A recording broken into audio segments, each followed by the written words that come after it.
Welcome to the Dr. Apples interview series. I'm your host, Lacey, and today we delve into the captivating folklore of Dr. Apples. In this episode, we're not just recounting his story, but diving deeper into the theme of the ego.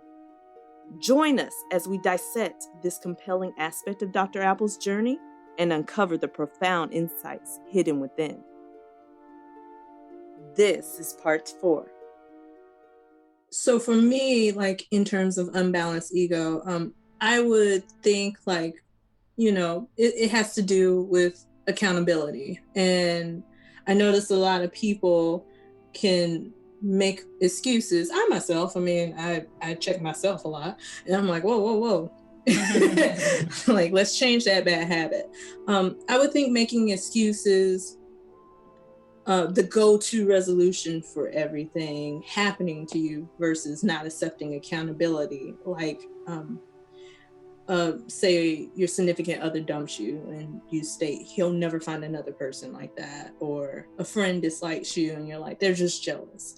Or you didn't get the promotion. It's like, it's because she was pretty, there may or may not be some truth behind that, but is that a sign of an unbalanced ego, or is that something else?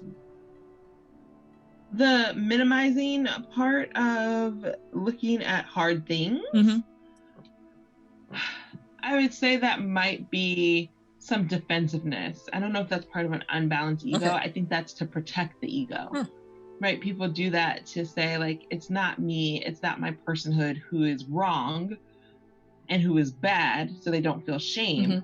So they throw up those defenses to try and protect their personhood, their ego, saying like, no, well, it could have been this, this, and this. Now my ego isn't jeopardized. Now the person I see myself as isn't any less because I didn't achieve this thing. Okay. Gotcha. Okay. So let's say that I'm listening and I'm like, okay, yes, I've identified this issue listening to this, and I have a problem, maybe. So now what? So how does one rectify this issue? Therapy, one. Yeah. Excuse me, it can help. But the second thing is, I really, really love for people to have that check-in person. Right? If you're building significant, intimate, vulnerable relationships, and when I say intimate, I don't just mean like intercourse in ways.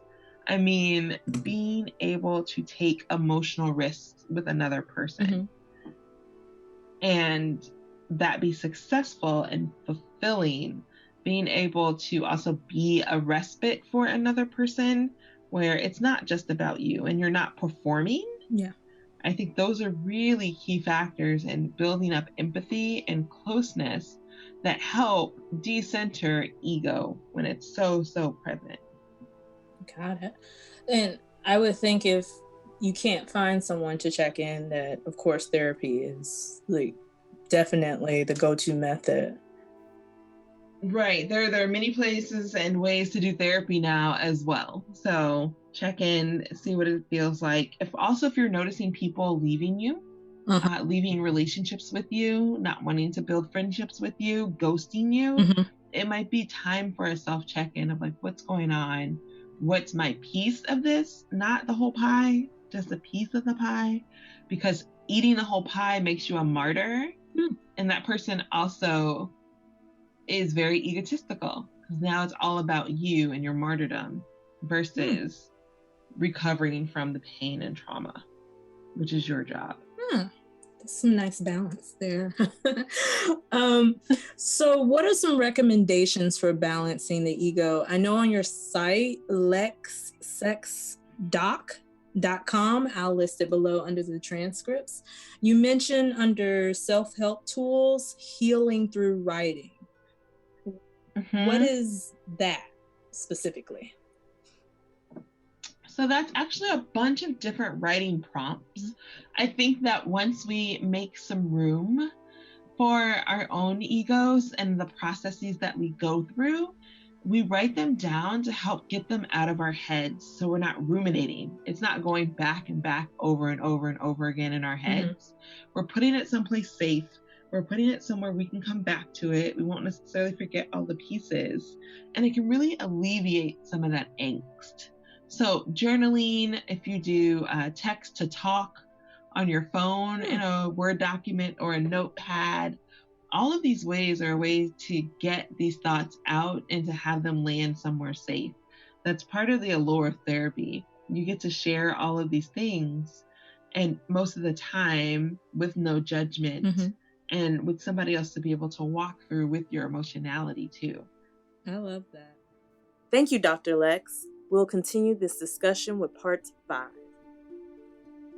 As we wrap up today's journey with Dr. Apples, ponder the role of ego in his enchanted tale. Don't miss our next episode, where we'll dive deeper into this intriguing interview. Subscribe, share, and join us as we continue unraveling the mysteries of Dr. Apple's world. Until next time, keep exploring the depths of the unseen and join us on the hunt to find his mother.